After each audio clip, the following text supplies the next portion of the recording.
E aí, as luzes começam a piscar, as músicas tocam em todo lugar. Pois é, não tem como negar, chegou aquela época do ano de novo. O Natal tá oficialmente no ar. Para muita gente já começa aquela contagem regressiva, né? Seja para terminar as aulas ou para o recesso do trabalho, é a promessa daquela pausa mais do que merecida. E claro, tem a parte financeira. Para muitos, é aquele alívio com a chegada do 13º, uma ajuda essencial para planejar a ceia, os presentes, enfim, tudo. O que já nos joga direto naquela loucura das compras, né? Shoppings lotados, a caça pelo presente perfeito. É uma correria que, vamos combinar, todo mundo conhece muito bem.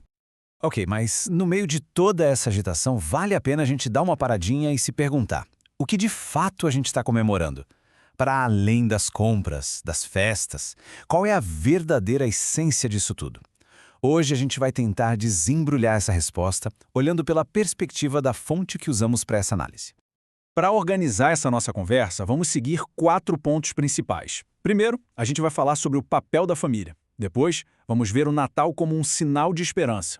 Em seguida, o foco vai ser na figura central de Jesus. E por fim, a gente vai entender por que o Natal é apresentado como uma decisão e não só uma data no calendário.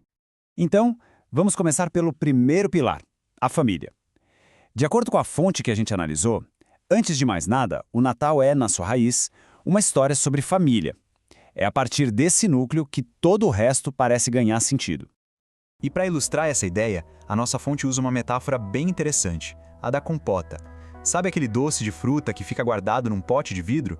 A lógica é bem simples. A gente pega algo bom de agora e preserva para poder aproveitar lá na frente, no futuro.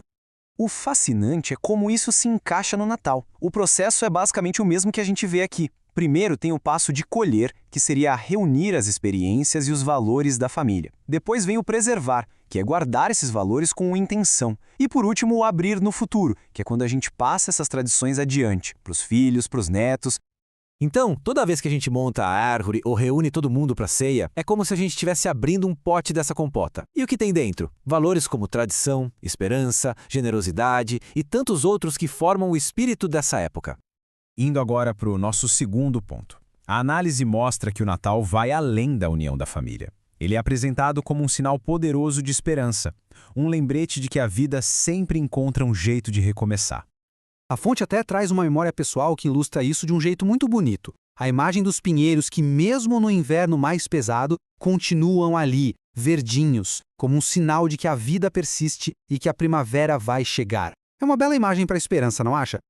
Mas essa esperança tem um contexto histórico que é ainda mais profundo. Por 400 anos, o povo de Israel viveu um período que é descrito como um grande silêncio, sem grandes manifestações divinas. Imagina só a angústia dessa espera.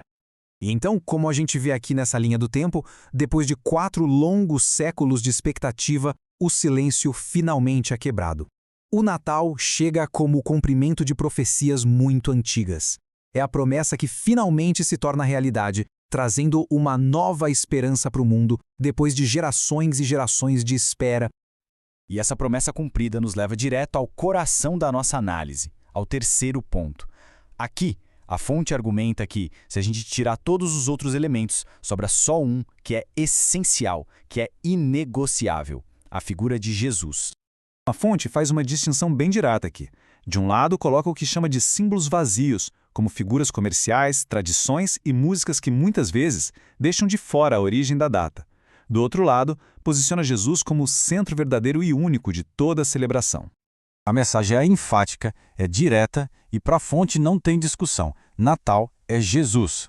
E essa centralidade toda se apoia na narrativa bíblica, especificamente nessa passagem de Lucas. Ela descreve o nascimento simples, humilde, numa manjedoura, um evento que, segundo o texto, mudaria a história da humanidade para sempre. Bom, e com isso a gente chega no nosso quarto e último ponto, que meio que amarra todas essas ideias. A proposta aqui é uma mudança de olhar. E se o Natal não for só um cenário, algo que simplesmente acontece todo fim de ano, mas sim uma decisão consciente que a gente toma? Então, vamos recapitular o que a gente viu de mais importante. O Natal é sobre família, porque a história começa num lar simples.